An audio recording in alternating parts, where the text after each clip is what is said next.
देवेंद्र गौतम जी संभाग प्रभारी कहाँ है? श्याम बंसल जी भी नहीं है। जयदीप पटेल जी कहाँ है? जयदीप जी,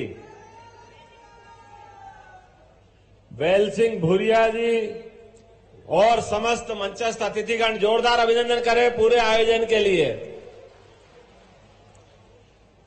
राजा भोज की नगरी और उज्जैन, हमारा उज्जैन और धार का संबंध तो ऐसा है जैसे बड़े भाई और छोटे भाई का, और ये पूरा क्षेत्र हमारे आदिवासी भाई और बहनों के पुरुषार्थ और पराक्रम से दुनिया में अलग पहचाना जाता है। मुझे इस बात की प्रसन्नता है कि भगवान कृष्ण के जमाने से और उनके पहले से हमारे भाई बहन अपने तमाम कठिनाइयों के बावजूद भी जब जब देश में आन बान शान का प्रश्न उठा तो अपने प्राणों को उत्सर्ग करके यहां के बहादुरों ने कभी पीठ नहीं दिखाई।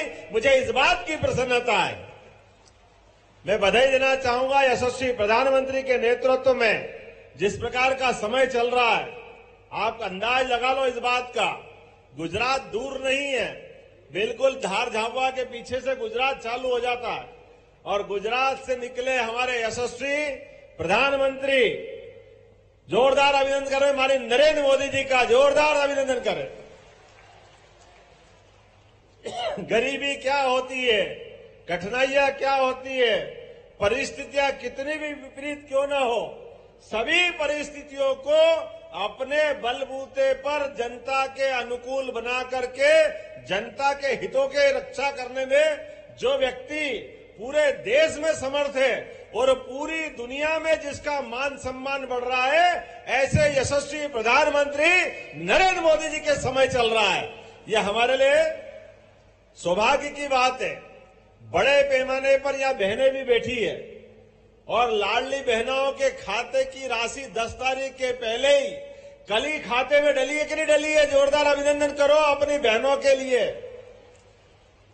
हमारे पूर्व मुख्यमंत्री माननीय शिवराज सिंह जी चौहान ने महिला सशक्तिकरण की दिशा में लाडली बहनों की रकम डालने के लिए मेरे से आग्रह किया। हमने कहा कि कोई योजना ये भाजपा की सरकार की जबान रहती है, जो एक बार कह दिया वो कह दिया और जो कह दिया वो करके दिखा दिया। दुनिया की कोई ताकत हमारी योजनाओं को रोक नहीं सकते हैं। कई सारे कांग्रेस के मित्र कहते हैं अब आप इतना पैसा कहां से लाओगे, कैसे करोगे, क्या करोगे? हमने कहा तुम रोते रहोगे और हमारे लोग काम करते रहेंगे, हम जरा पीछे हटने वाले नहीं है। जिनका काम रोने का वो रोते रहे, उनकी परवाह भी हमको नहीं है।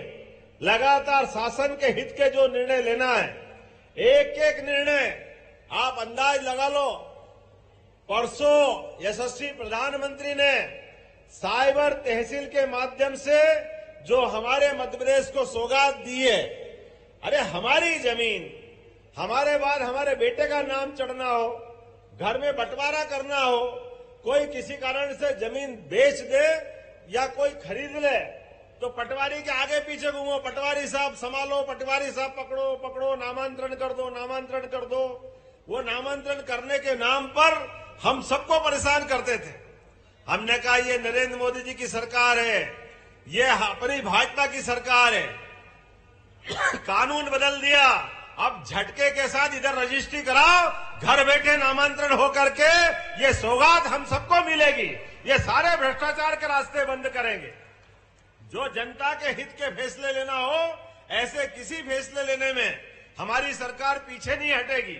लगातार जनहितैषी फैसले लेते लेते एक के बाद एक अभी हमारे अपने निर्णयों में आपने देखा होगा, अपने इसी धार के अंदर भी पीएम एक्सीलेंस कॉलेज खोला जाएगा, जिसके कारण से हमारे कॉलेज के बच्चे सभी प्रकार के अच्छे कोर्स के साथ पढ़ सकते हैं, उनकी जिंदगी बनेगी। वो नए कोर्स लेकर के अपनी जिंदगी के अंदर बहुत सारे नए आयाम को प्रवेश करा सकते हैं। बोलो पसंद है कि नहीं है? धार में कॉलेज खुलना चाहिए, खुलना चाहिए कि नहीं खुलना चाहिए? इधर से आवाज नहीं आ रही, कॉलेज खुलना चाहिए कि नहीं खुलना चाहिए? तो ताली बजाओ, पीएम एक्सीलेंस कॉलेज धार में भी खोला जाएगा। हमने सबने देखा कोविड के खराब समय में, बहुत खराब समय था, और ऐसे खराब समय में हमको एकमात्र जिंदगी बचाने का रास्ता अगर मिला है तो आयुर्वेद के माध्यम से मिला है।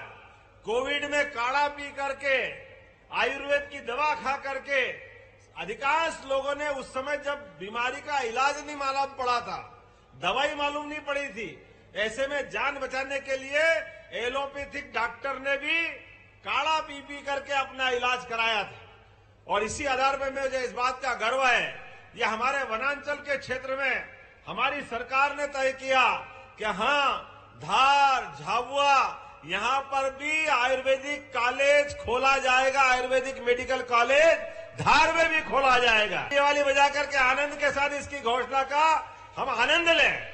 अपने धार के अंदर ये जो सौगात मिली है, इधर वालों को आनंद नहीं आया लगता? जरा ताली बजा के बताओ, कॉलेज खोलना चाहिए कि नहीं खोलना चाहिए? उधर से आवाज आनी चाहिए, खोलना चाहिए कि नहीं खोलना चाहिए? पीछे वालों से आवाज आनी चाहिए। धार हो, मांडव हो, आप तो परमात्मा की दया से इतने अच्छे अच्छे स्थान लेके बैठे हो, जिन स्थानों के बलबूते पर अब मां नर्मदा के पानी के आधार पर हमारे जीवन में बदलाव आना चाहिए। तो नर्मदा का पानी चाहिए कि नहीं चाहिए अपने को? उधर से आवाज नहीं आ रही है, किधर से आवाज नहीं आ रही है? तो मांडव उद्वन परियोजना के माध्यम से पूरे धार जिले के अंदर नर्मदा का पानी खेत खेत तक पहुंचाया जाएगा। कोई क्षेत्र खाली नहीं रहेगा। हर क्षेत्र के अंदर नर्मदा के पानी से हमारे किसानों की जिंदगी में बदलाव लाने का निर्णय हमारी सरकार ने किया है। किसी भी हालत में नर्मदा का पानी खेत खेत तक जाएगा। अरे मां नर्मदा का आशीर्वाद हमको मिल रहा है। और ऐसे आनंद के वातावरण में, जब बदलते दौर का समय है, दुनिया में भारत की पहचान एक अलग रूप में जा रही है, ऐसे में हमारे अपने खेतों के अंदर पानी क्यों नहीं मिलना चाहिए? और अब आप सुन लो, बिजली का बिल भर भर के हम परेशान होते हैं, तो बिजली के बिल के आधार पर कई लोगों की बिजली कट जाती है, मकान गिरवे पड़ जाते हैं। तो सोलर योजना के अंतर्गत 300 यूनिट तक सोलर का सभी को बिजली का कनेक्शन दे करके ये बार बार का टंटाई खत्म करेंगे बिल भरने का। ये बड़ी योजना माननीय प्रधानमंत्री के नेतृत्व में लागू होने वाली है, जिसके आधार पर हमारे गरीब आदमी भी घर में क्यों सुख की रात नहीं काटे, दिन भर मेहनत करके आते हैं, जाते हैं, अपने सारे जीवन के सभी कामों के साथ सक्षम लोग तो सब कर लेते हैं, लेकिन गरीब आदमी क्यों नहीं कर पाएगा? मुझे इस बात की प्रसन्नता है, माननीय प्रधानमंत्री के माध्यम से, टेक्सटाइल यूनिट के माध्यम से आपके यहां पीएम मेगा पार्क, मित्र पार्क, पीएम मित्र पार्क के माध्यम से 1 लाख लोगों को टेक्सटाइल में आपके यहां रोजगार देने का प्रबंध किया जाएगा। धार का नक्शा बदलेगा आने वाले समय में। 1 लाख लोग किसी इंडस्ट्रियल बेल्ट में काम करने के लिए अगर काम का मौका मिलता है, उससे बड़ी बात क्या हो सकती है? जोरदार अभिनंदन करो माननीय नरेंद्र मोदी जी का, जो दिल्ली से सोच करके कहते कि हाँ, हमारे धार के भाई बहनों के पास रोजगार के मौके क्यों नहीं होना चाहिए? बिल्कुल होना चाहिए। और कल और आज हमने उज्जैन में बैठ करके इन्वेस्टर समिट के माध्यम से, एक कॉन्क्लेव के माध्यम से आपके इस धार मांडव की धरती पर 20 से ज्यादा कारखाने लगाने के एमओयू करके फैसला किया है, जिसमें 10,000 लोगों को रोजगार मिलेगा। हमारे बदलते दौर का बदलता समय है। इस बदलते दौर के बदलते समय में आपको, अपने को, सबको आगे बढ़ना पड़ेगा, सबको निर्णय करना पड़ेगा। हमारे अपने जीवन में बदलते बदलाव में हम अपने आप को उसके अनुकूल ढालें। सरकार आपके साथ कदम से कदम मिला के खड़ी रहेगी। सरकार आपकी चिंता करने के लिए तैयार है, लेकिन एक तरफ सरकार हमारी आपकी मदद करने के लिए तैयार है, एक तरफ दूसरे लोग हैं जिनने 70 साल तक हमको मूर्ख बनाया। कांग्रेस का पंजा तो बताया, लेकिन हाथ पकड़ने से मना कर दिया। गरीब और गरीब होता गया, परेशान होता गया। और ये एक तरफ एक खानदान के लोग लगातार अपने बलबूते पर एक ही दौर के साथ वो जिस रूप में जिए, मुझे बड़ा दुख के साथ कहना पड़ रहा है। ये नर्मदा जी तो हजारों साल से बह रही थी, ये नर्मदा जी को कोई रोक सकता था क्या? लेकिन नर्मदा जी की नर्मदा घाटी योजना को पूरा करने का अगर निर्णय किसी ने किया तो हमारी सरकार ने किया। मुझे इस बात की खुशी है, भारतीय जनता पार्टी के माध्यम से नर्मदा जी का पानी लोगों के लिए पीने के भी काम में आ रहा है और खेती के भी काम में आ रहा है। अब अपने धार जिले का कोई भी गांव स्वच्छ पेयजल के लिए अपने नल से अपना जल, घर घर जल, घर घर नल, ये मोदी जी का सपना लागू करने में धार भी आगे बढ़ेगा। पूरा धार जिले का प्रत्येक गांव इससे लाभान्वित होगा।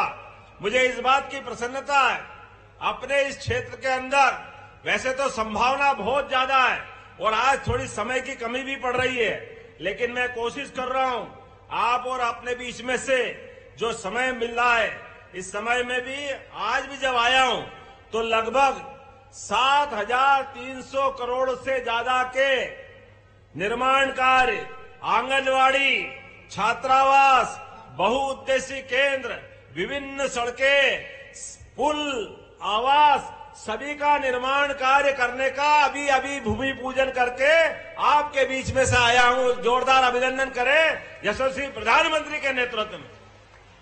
7,500 करोड़ के आसपास के निर्माण कार्य कोई मामूली बात होती है?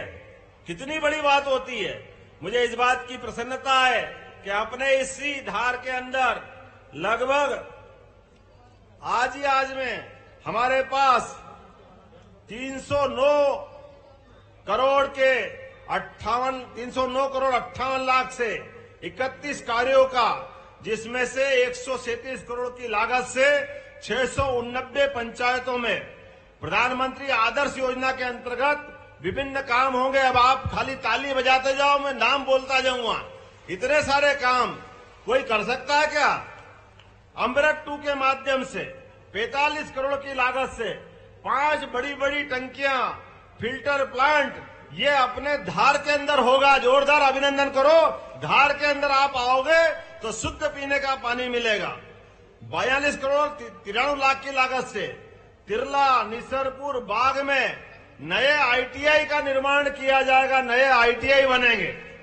हमारे बच्चे बजाय कागज की डिग्री लेने के अपना जीवन बनाना है, आगे बढ़ना है, तो उनके हाथ में हुनर क्यों नहीं होना चाहिए? वो अपनी मर्जी के मालिक होकर के, अपने हाथ में यश लेकर के अपनी जिंदगी अच्छी बनाए। ये प्रधानमंत्री के नेतृत्व में आईटीआई बनाने की हमने घोषणा की है। ये निर्माण कार्य का आज भूमि पूजन हुआ है। और कलेक्टर साहब सुन लेना, अगले साल तक इनका लोकार्पण करने भी मैं ही आऊंगा। ध्यान रखना, ये सारे के सारे निर्माण कार्य जो हम घोषणा कर रहे हैं, वो सारे के सारे निर्माण कार्य पूरे होना चाहिए। आज इस अवसर पर 38 करोड़ की लागत से कुक्षी सड़क निर्माण का भी यही भूमि पूजन किया गया है। कुक्षी वालों के लिए भी अभिनंदन करें। कुक्षी की सड़क लगभग 100 करोड़ हो गया, बचा क्या है? कौन है कुक्षी वाले? जोरदार ताली बजाओ कुक्षी वालों के लिए भी। 18 करोड़ 96 लाख की लागत से गंदवानी, सेंधला, पंथा, डोबनी में बैराज, पानी के बांध का निर्माण कर रहा है। जोरदार अभिनंदन करें ये चारों गांव वालों के लिए। 11 करोड़ 34 लाख की लागत से सामुदायिक स्वास्थ्य केंद्र, हमने कोविड में हॉस्पिटल की आवश्यकता समझी है, लगभग 11.5 करोड़ की लागत से ये भी हमारे यहां बनाया जा रहा है। आज के इस अवसर पर 4 करोड़ 17 लाख की लागत से ज्ञानपरा, तलावड़ी, धुलेट में नए हाई स्कूल बनाने की भी यही घोषणा कर रहा हूं और उसका भूमि पूजन भी साथ साथ कर रहा हूं। अपने जितने प्रकार के निर्माण कार्य हैं और लोकार्पण है, मैं उम्मीद कर रहा हूं बदलते दौर में अभी तो हम सब भगवान राम की जय जयकार कर रहे हैं। एक बार सब प्रेम से बोलो जय जय सिया राम, जय जय सिया राम। उधर से आवाज कम आई, जय जय सिया राम। अच्छा, अपने में से बताओ, भगवान राम का जंगल का आदिवासियों से 17 लाख साल पुराना संबंध है और भगवान राम के आधार पर राम राज्य चलाने की कामना कल्पना हजारों साल से हमारी संस्कृति में रही है। सुशासन की संस्कृति राम राज्य से ही आती है, ऐसा हम सबकी मान्यता है। लेकिन वर्षों तक जो वोट के सौदागर हैं, इन वोट के सौदागरों ने हमारे आराध्य के स्थान पर मंदिर का विरोध किया था। हमको भूलना नहीं है। ये वो सारे लोग हैं जो कह रहे थे भगवान राम पैदा हुए कि नहीं हुए। अरे ये हमारे आदिवासी भाई बहनों के हाथ में तीर धनुष भगवान राम का संबंध बताते हैं। मुझे इस बात का गर्व है। ये धार और झाबुआ में भी नहीं बोलेंगे तो कहां बोलेंगे। तीर धनुष किसी के हाथ में दे दो, अपने आप हमारी हजारों साल पुरानी मित्रता आंखों के सामने आ जाती है। वो अपना तीर और धनुष, वो भगवान राम का काल, वो वनवासी आदिवासियों के साथ प्रेम, ऐसे प्रेम के आधार पर भगवान जाने जाते थे, जिनने अपने जीते जी बड़ी से बड़ी ताकत से लड़ने का उदाहरण पेश किया, लेकिन अपने साथ वालों को नहीं छोड़ा, अपने संबंधों को नहीं भूले। लेकिन अपने इस देश में अयोध्या में राम पैदा हुए कि नहीं हुए, ये अभागे उसके पहले प्रमाण मांगते रहिए कि राम कहां थे, कहां पैदा हुए, क्या प्रमाण है। और जब कोर्ट में सबके सामने सुप्रीम कोर्ट ने फैसला कर दिया, ऐसे फैसले को भी मानने के लिए अभी तक एक कांग्रेस के बड़े नेता जो मुख्यमंत्री रह चुके, कहने के लिए बी पर कर्ज करा हुआ है, लेकिन कितने दुर्भाग्य की कहने की बात है, आज भी उनको मंदिर बनने का सुख नहीं है। आज भी वो सिर फोड़ते कि मस्जिद क्यों तोड़ी, मस्जिद क्यों तोड़ी। इन सबको भूलना नहीं है। ये अभागे तो वो लोग हैं जो भगवान राम के निमंत्रण को भी ठुकराते हैं। भगवान राम के मंदिर में भगवान का प्रवेश हुआ, गर्भगृह में प्रवेश हुआ, निमंत्रण दिया। जैसे अच्छा काम जब अपन करते हैं तो अपने साथ कोई अच्छा व्यवहार करे उसको भी, और भूले भट के कोई 19-20 व्यवहार करे उसको भी। निमंत्रण तो सबको देते हैं, ये तो सामान्य बात है कि भैया आप पधारना, कोई आए नहीं आए तो कोई बाद में थोड़ी कहते हैं। लेकिन ये तो ऐसे घमंड में चूर और भगवान के राम के हमारे संबंध को भूल करके अभी भी उसी नशे में चूर है, जो सबके सामने जो निमंत्रण दिया उस निमंत्रण को ठुकराया। हम नहीं आएंगे, हम नहीं आएंगे। अरे बाप रे बाप, कोई ऐसा होता है क्या? कोई निमंत्रण देता कोई ठुकराता है क्या? लेकिन ये भूल गए, तुम्हारे ठुकराए निमंत्रण को 142 करोड़ जनता भूलने वाली नहीं है। तुमने निमंत्रण ठुकराया। अब ये लोकतंत्र में जनता इसका फैसला करेगी। जो हमारे भगवान राम का अपमान करे, जो भगवान राम के मंदिर का निमंत्रण का अपमान करे, जो निमंत्रण ठुकराए, बोलो जनता उसको ठुकराएगी कि नहीं ठुकराएगी? इधर से आवाज नहीं, ठुकराएगी कि नहीं ठुकराएगी? अगर ठुकराएगी तो अपने स्थान पे खड़े हो जाओ सभी, जहां तक मेरी आवाज आ रही वहां तक, और दोनों हाथ की मुट्ठी बांधो और संकल्प करो, आने वाले लोकसभा के चुनाव में एक एक व्यक्ति भगवान राम के निमंत्रण को ठुकराने वाले, नरेंद्र मोदी जी का अपमान करने वाले, हमारी सरकार को गलत कहने वाले, कांग्रेस की सरकार चलाते ले कुकर्म करने वाले, सबका हिसाब चुकता करेंगे। वो लोग करेंगे। इधर की आवाज आई, बोलिएगा अपन सब साथ है। तो बोले भारत माता की, भारत माता की, भारत माता की। बहुत बहुत धन्यवाद। भारत माता की जय। हेलो भैया, आज बड़ा खुशी का विषय है। मोहन जी भैया ने जो बताया कि राम मंदिर के जो अनादर करा, उसी के निमित्त एक सिंगल क्लिक बचा है। साथ ही